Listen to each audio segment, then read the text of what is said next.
Graças a Deus, estamos pela graça de Deus aqui e hoje nós temos uma provocação. Vamos fazer um desafio aos irmãos queridos. Me expus ao tema pensando na AMISEB, Associação dos Amigos da Missionária Zênia Bisnerck. Então, essa mulher entregou sua vida a Jesus e iniciou uma obra que, como galardão, hoje tem essa associação há 30 anos, né? Há 30 anos, graças a Deus, fazendo bem. Não vai mais além, porque não tem os recursos. Então, nós, como igreja, é que devemos abastecer os cofres da associação, porque eles prestam contas de tudo que fazem. E graças a Deus por isso. Queridos, eu quero ler um texto que o Espírito Santo me deu sobre esse tema, o amor. Antigamente não se dava títulos à mensagem, mas como tem sido feito, eu diria que é o amor de Deus em nós, ou derramado em nós, pelo Espírito Santo, para um propósito.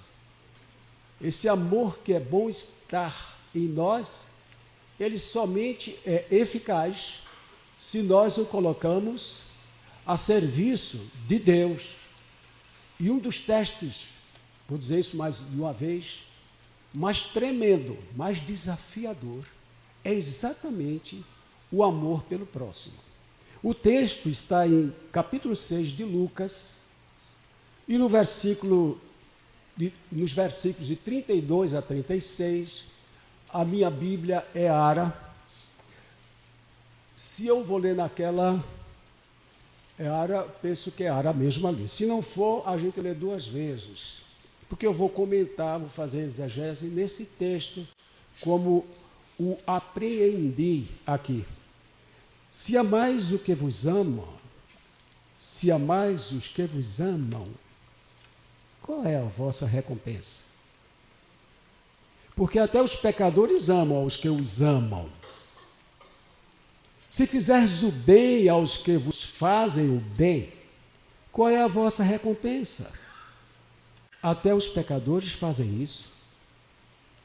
E se emprestais àqueles de quem esperais receber, qual é a vossa recompensa? Também os pecadores emprestam aos pecadores para receberem outro tanto. Amai, porém, os vossos inimigos. Fazei o bem e emprestai, sem esperar nenhuma paga. Será grande o vosso galardão, e sereis filhos do Altíssimo, pois ele é benigno até para com os ingratos e maus.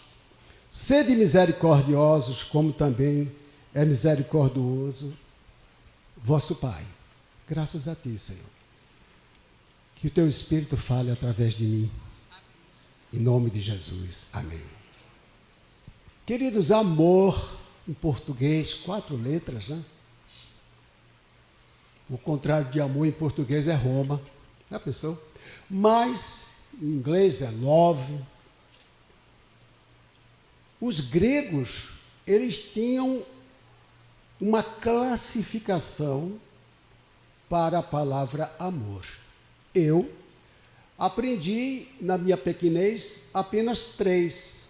Eros, filéu e ágape.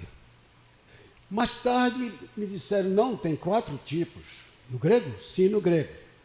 Eros, filéu, storge e ágape. Aí depois vieram outros pensadores, não, são 7 tipos. Peraí, 7 tipos de amor? Sim, eros, filia, que é o filéu, lodos, storge, filautia, pragma e ágape. Então eu quis saber quais os significados. O eros no bom sentido e dentro da legalidade, é o amor, em regra, entre um homem e uma mulher. Amor esse aprovado por Deus para a procriação, para a manifestação e cumprimento do que foi dito por Deus através da boca de Adão. Deixará o homem, seu pai e sua mãe, e se unirá à sua mulher, e serão ambos uma só carne. Por isso que o apóstolo Paulo fala: eu não me uniria à prostituta para ser uma só carne com ela. O crente, pois, tem regra a observar. A filia, a amizade íntima, autêntica, entre duas pessoas, diferentes de Eros, fins diferentes de Eros. Davi e Jonatas seria uma filia. Lodos é o amor lúdico, sedutor. Esse amor, descrito pelos gregos, tem muito a ver com o amor dos demônios por um homem, das potestades. O poder das trevas jamais amará o ser humano. O ser humano, ele foi criado à semelhança de Deus. Então ele é alguém que por natureza causa ódio no demônio.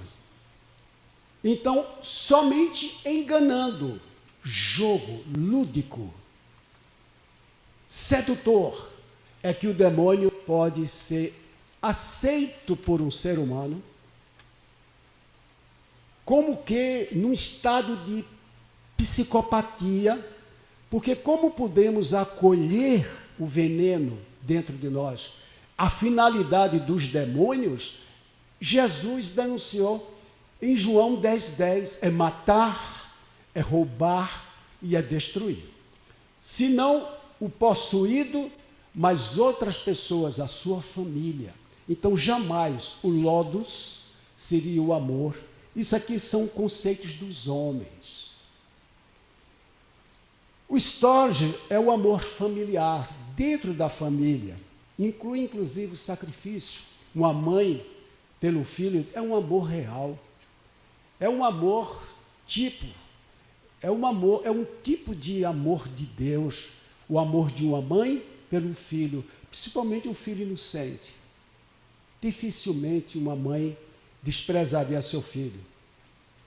Como o amor de Deus é mais perfeito do que o amor da mãe, aí Deus diz assim: ainda que tua mãe te despreze, eu não te desprezarei. Filantia é o amor próprio, o amor por si mesmo. É necessário o amor por si mesmo? Claro, porque o segundo mandamento diz: amarás o teu próximo como a ti mesmo. Então é necessário que nós tenhamos amor por nós. Esse amor por nós não deve ser um amor egocentrista, mas deve ser um amor daquilo que eu busco para mim, o que é melhor como pessoa, para uma melhor pessoa eu ser. Eu vou investir no meu conhecimento, eu vou comer o que é adequado, o que é recomendado pela nutricionista, eu vou procurar fazer tudo para o meu corpo e para a minha mente e para o meu espírito o que é bom. Não há nada melhor do que adorar a Deus, do que amar a Deus, orar a Deus, gastar tempo com Deus. Já estamos fazendo muito bem para nós mesmos. E tem o amor pilautia e tem o amor parágma. Amor comprometido, o amor que se tem pelo companheiro.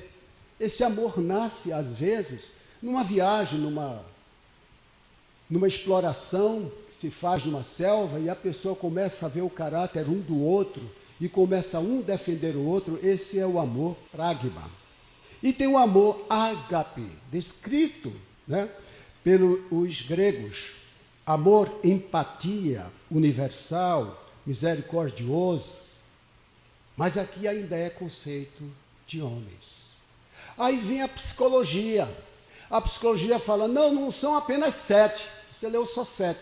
Tem 12. 12 tipos de amor, sim. É claro que dentro dos 12, os 7 estão incluídos. E qual seria? O amor platônico, o amor paixão, o amor simpatia, o amor vazio, até isso. O amor fátuo, o amor imaturo, o amor amistoso, o amor romântico, o amor recíproco. Quando Jesus citou o amor recíproco aqui.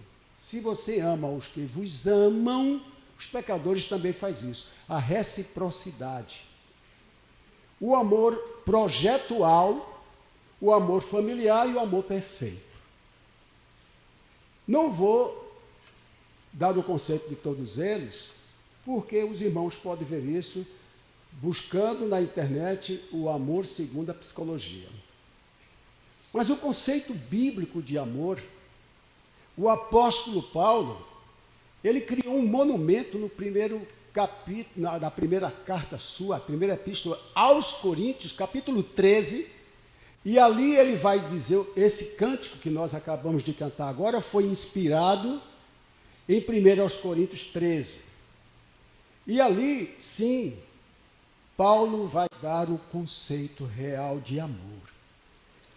Paulo começa dizendo a importância do amor no capítulo 13 aos Coríntios, e ele vai dizer assim, olha, sobre o valor do amor. O pastor Lécio Dornas esteve aqui e ele falou sobre valores, princípios, conceitos e crenças.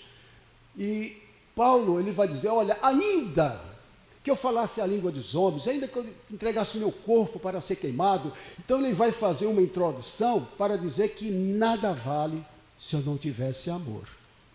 Mas quando ele começa a dar o conceito de amor, ele dá 2 conceitos positivos e o restante é tudo negativo. Então, esse negativo é que devemos prestar bastante atenção. Os 2 positivos também, porque são princípios. Mas os negativos, a forma negativa de dizer o que não é o amor, nos pega, nos desafia, nos provoca a saber, quando eu ajo assim, eu ainda estou com o amor de Deus em mim? E ele diz assim, no versículo 4, o amor é paciente. Então, impaciência é agir sem estar sob a direção do amor que habita em nós. É bom dizer que o amor não é Deus, mas Deus é amor. O amor é benigno, isso é um princípio benigno. A benignidade, a gente vê inclusive numa árvore que só dá frutos bons. Se passar uma pessoa justa, uma pessoa boa, uma velhinha, uma criança, vai provar do fruto e vai dizer que a sua essência é boa. Mas se passar um bandido, um injusto, um assassino, ele vai pegar aquele fruto e ele não vai mudar. Ele continua sendo benigno. Então, o princípio da benignidade é a sua imutabilidade. Deus que abençoa, aos errados Deus amaldiçoa. Mas isso é porque Ele é o juiz. Ele é o Senhor. Ele é Deus. Então, Ele tem todos esses atributos e todo esse poder. O amor, aí ele vai agora para o negativo. O que não é amor? O amor não arde em ciúmes, não se ufana, não se ensoberbece, não se conduz inconvenientemente, não procura os seus interesses, não se exaspera, não se ressente do mal, não se alegra com a injustiça, mas regozija-se com a verdade. Tudo sofre, tudo crê. Esses são os efeitos, a conduta, como se comporta o amor. Tudo espera, tudo suporta. O amor jamais acaba. Opa, se o amor jamais acaba, por que um casamento se desfaz e diz o amor acabou? Não era o amor de Deus, era o amor eros. Pastor Larry é um autor do livro As 5 Linguagens do Amor. E ele diz que Deus colocou no coração dos homens uma certa paixão, do homem pela mulher e vice-versa. Mas essa paixão, pela sabedoria de Deus, só dura em regra 2 anos. O que subsiste é o amor que nunca acaba. Então, este amor, mas havendo profecia desaparecerão, havendo língua cessarão, havendo ciência passará. Queridos, aqui foi posto o desafio antes da exegese do texto de Lucas 6, 32 a 36.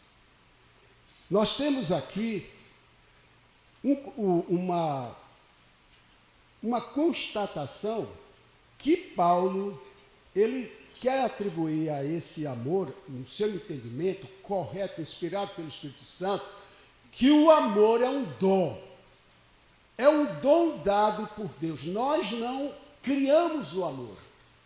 Nós não inventamos, nós não fabricamos, nós não produzimos o amor. Esse amor que é aprovado por Deus, que nunca acaba, que é o amor que constrói, que é o amor que conquista, este amor só pode ser dado por Deus. E na oração que fazemos a Deus, que Ele ouve as nossas orações e atende às nossas petições, como diz 1 de João 5, 14, 15, nós podemos pedir coisas boas para nós. Pedir amor. Porque ele é um dom excelente, segundo o apóstolo Paulo. Então nós temos aqui que esse amor que é vida, esse amor que promove a vida, o amor ao próximo, no primeiro versículo 32, se amais o que vos amam, qual é a vossa recompensa? Então Jesus está provocando. Você deve amar até aquele irmão que você considera chato, que não é o tipo de pessoa, não é igual a você, aquela irmã, por obediência a Deus. As promessas para quem ama são promessas maravilhosas. Jesus fala de recompensa. No versículo 33, diz: se fizerdes o bem aos que vos fazem o bem, qual é a vossa recompensa? Outra vez ele fala de recompensa. O que é recompensa? Um bônus, um galardão, um reconhecimento. E essa recompensa, quem é? Quem é o recompensador? É Deus. E no 34 ele diz: e se emprestais àquele de quem esperais receber, qual é a vossa recompensa? Também os pecadores emprestam aos pecadores para receberem outro tanto. Então, o que nós temos aqui, da parte de Deus, é que nós devemos fazer diferente dos pecadores. Mas se eu emprestar, um dia eu fiz um teste do amor lá em Natal. Eu botei um monte de moedas no carro e falei: todo mundo que me pedir esmola eu vou dar. Porque eu ficava pensando, mas se eu for dar, eu vou ficar sem nada. Aí depois eu peguei muitas moedas, botei, e não tinha moeda, eu pegava uma nota de 2, mas todo mundo que me pedir. Eu saí à rua, fui ao mercado, parei em vários semáforos. Ninguém me pediu nada naquele dia. Eu estava predisposto a fazê-lo. Mas até hoje, eu tenho esse propósito comigo. Só se não tiver. E aprendi a me alegrar com isso. E como eu vejo Deus me recompensando, apesar de mim. Graças a Deus. No versículo 35, amai, porém, os vossos inimigos. Senhor, nossos inimigos. Por que Jesus disse isso? Por causa do contexto, no local onde ele estava. Ele estava falando, Jesus, quando disse isso, aos seus discípulos, e ele estava, certamente, no templo, onde haviam os sacerdotes, onde havia as autoridades, onde haviam os fariseus, e eles mudaram a palavra de Deus. Jesus citou aqui, quando Jesus diz amar ao próximo, ele está citando Deuteronômio 6,5. Amar a Deus sobre todas as coisas, de todo o teu espírito, alma e corpo. forças. E quando ele cita amar ao próximo como a ti mesmo, ele está citando Levíticos 19, 18. E Levíticos 19, 18 é para amar o próximo como a si mesmo, mas os judeus alteraram e colocaram nos seus livros de orientações: e odiarás o teu inimigo. Jesus disse: não é para odiar o inimigo, é para amar o inimigo. Porque o ódio do homem pelo outro nada constrói, porque o ódio não é de Deus. O ódio suscita guerra, a palavra dura suscita furor. Então, odiar é causar mal, em primeiro lugar, a quem odeia. Não é o inimigo odiado, é quem odeia. Eu tinha um amigo chamado Emerson Borba, e ele contou para mim que o pai morreu de câncer, estava na Liga do Câncer, lá em Natal. Uma grande referência de oncologia, que trata oncologia. E o médico disse para ele: Emerson, sabe o que é estranho? Desses pacientes todos que estão aqui na Liga, eu não conheço um ou uma que não tivesse um caso de ódio dentro da família, ou seu vizinho, ou seu marido. Ódio. Então ele chegou à conclusão, um homem ímpio, e quem me contou era um espírita, que o ódio, ele dá câncer. Por quê? Porque é desobediência odiar. O mandamento é amar. Ah, mas parece meio irracional. Eu amar o inimigo.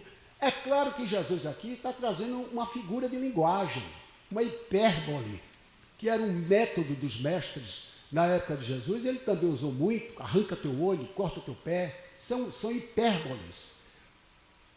Mas se eu conseguir amar pelo menos o inimigo, eu estou autorizado a amar os amigos, a amar ao meu pastor, orar por ele com amor. Ele não é meu servo, ele é meu pastor. E Deus sabe se eu estou amando o meu pastor ou não, porque o demônio vai me tentar para eu não amar. Amados, há 49 anos caminho com Cristo. Tenho contado com sua graça e o seu perdão. Você nunca caiu? Caí. Você nunca pecou? Pequei. Warren W. Wiersbe.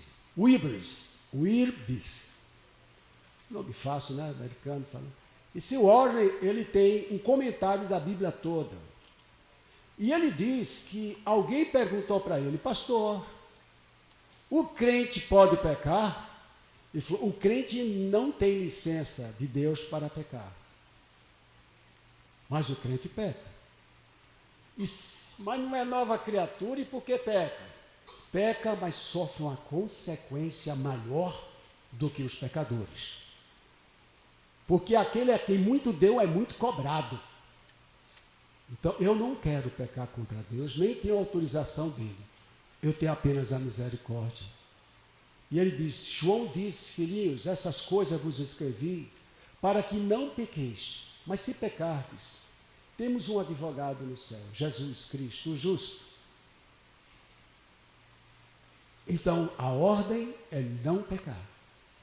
Mas quando eu não amo, eu estou em desobediência. Quando eu rejeito as autoridades que Deus constituiu, eu sou contra porque não é a autoridade que eu queria. Não pode ser assim. Não é comportamento do amor. O amor tudo sofre, tudo espera. O amor tem que obedecer, porque é o amor de Deus. Jesus não tinha dificuldade de obedecer a Deus, porque o amor de Deus estava nele, ele próprio era Deus. Embora não teve usurpação como homem de agir como Deus, mas Jesus manifestou o seu amor. Toda hora Jesus manifestava o seu amor. O amor é o mandamento de fazer o bem. Eu conheço Rodrigo Belaguarda. Rodrigo Belaguarda eu conheci há 12 anos. E ouvi um testemunho dele. Rodrigo Belaguarda é alto, quase 1,90 m. Ele era formado em lutas marciais e gostava de bater em pessoas. Ele não era crente. Ele ia para o baile, fumava maconha E ele dizia, hoje eu vou bater em todo mundo que levantar a mão. E ele batia, e ele saía rindo, porque era o divertimento dele, não era dançar. Era entrar no baile e acabar com o baile batendo, porque ele era muito forte, é forte, e batia em muita gente.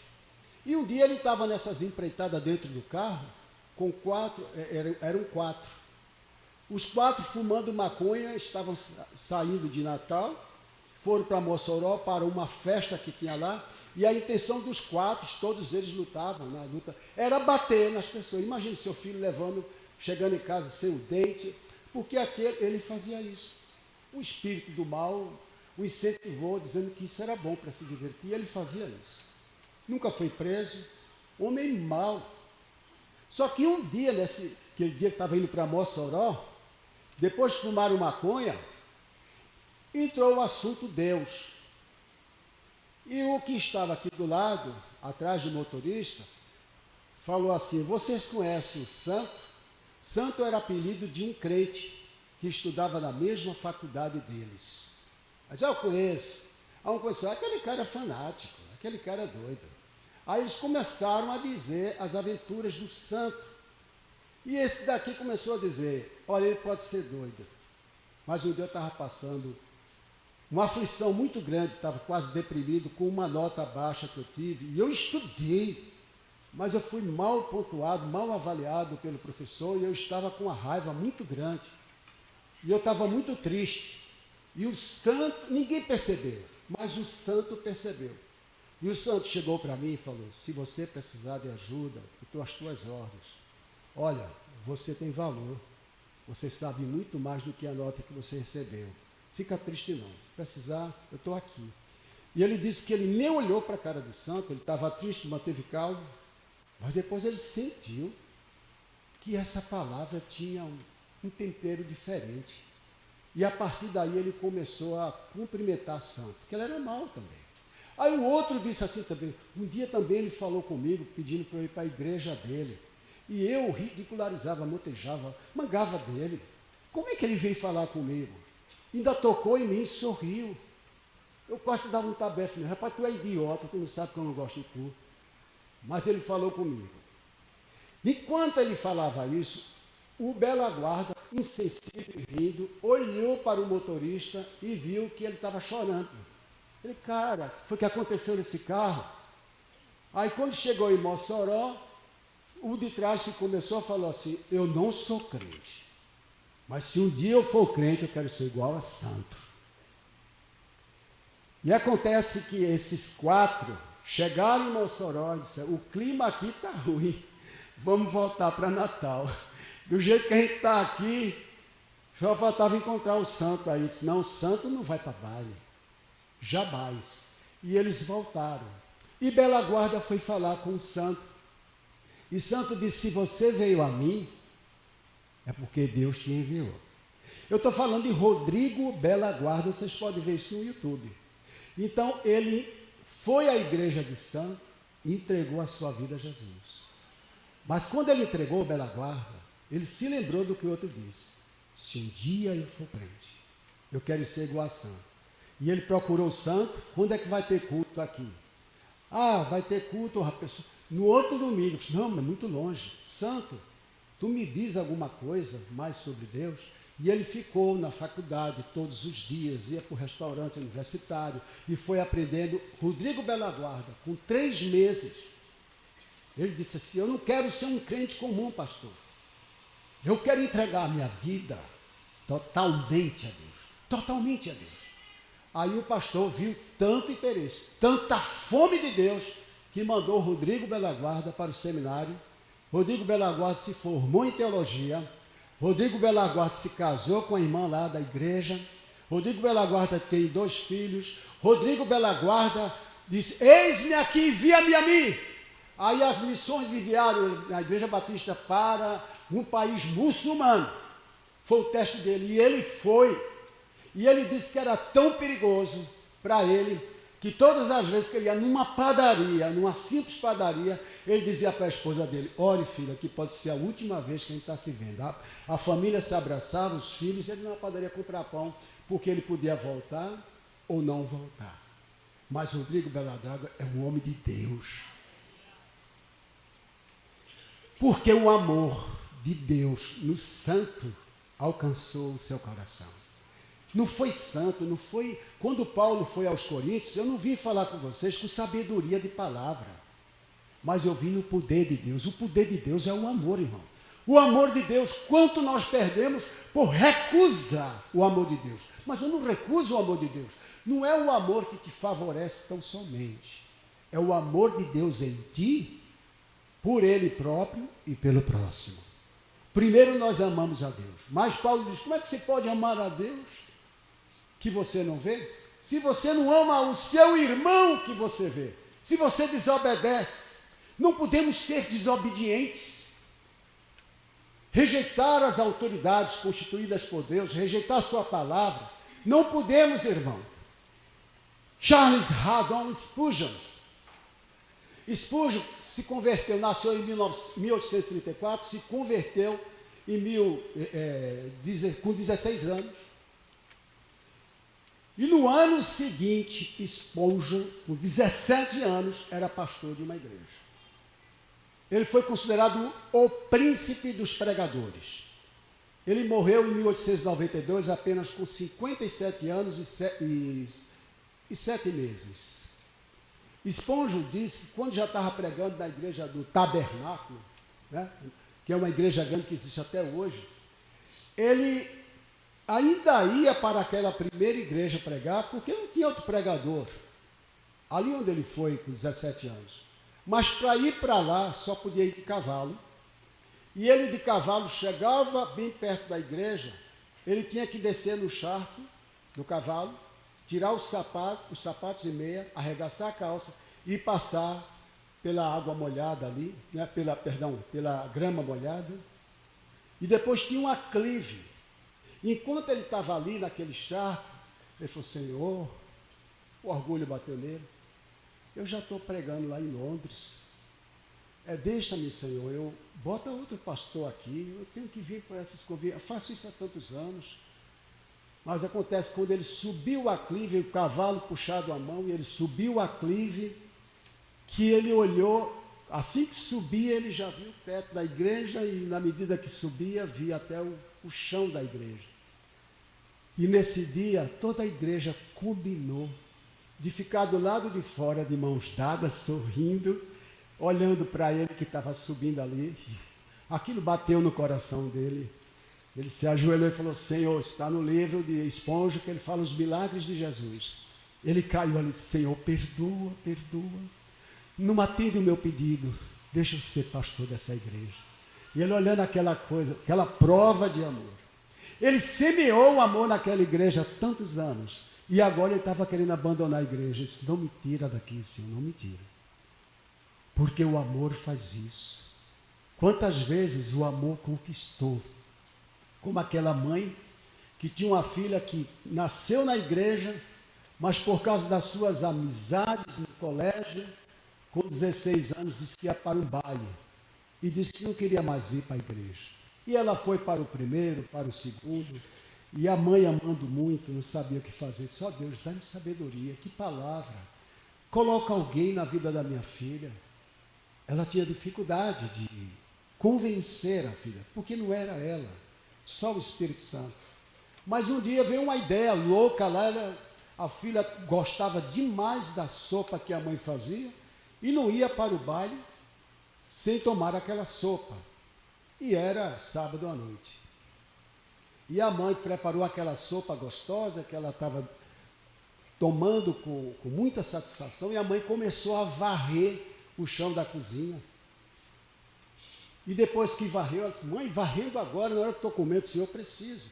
Varreu e pegou com a pá a poeira que varreu e chegou na sopa dela e colocou um pouco, uma colher. Ela, mãe, deu um grito, você está louca, você botou a poeira do chão na minha sopa, parou de comer. Irrompeu-se em gritos. Que loucura é essa, minha mãe? Falei, filho, eu procurei uma palavra para dizer a você, mas é isso que aquele baile está fazendo em você, no seu espírito. Aqui é na sopa que você ia engolir. Você não vai comer, que eu não vou deixar. Mas no teu espírito tem uma poeira pior do que essa. E você está agregando isso lá. E essa filha abraçou a mãe, entendeu a mensagem e não foi para o baile aquela noite. Disse: mamãe, eu amanhã de manhã eu vou para a igreja com a senhora. Por causa da linguagem do amor. O Warren Wiersbe diz que roubaram o Césio 137, e quando roubaram esse Césio, ele pediu que colocasse na mídia para avisar os ladrões que roubaram: cuidado, esse Césio contamina, ele vai matar, vai acabar com o seu filho. A possibilidade, se você for contaminado, é 60 dias de vida no máximo e você morrerá. Mesmo tendo sido roubado, ele estava preocupado com o ladrão que o roubou. No capítulo 36, no versículo 36, já perto de terminar, a Bíblia diz: sede misericordiosos, como também é misericordioso vosso Pai. Nós precisamos ser misericordiosos e manifestarmos esse amor de Deus. Eu creio, amados, que tudo vai mudar. Eu já tentei gritar, eu já tentei falar até com meu filho, com meus parentes, com meus amigos. Em desespero não resolve, grito não resolve, raiva não resolve, ira não resolve, ódio não resolve.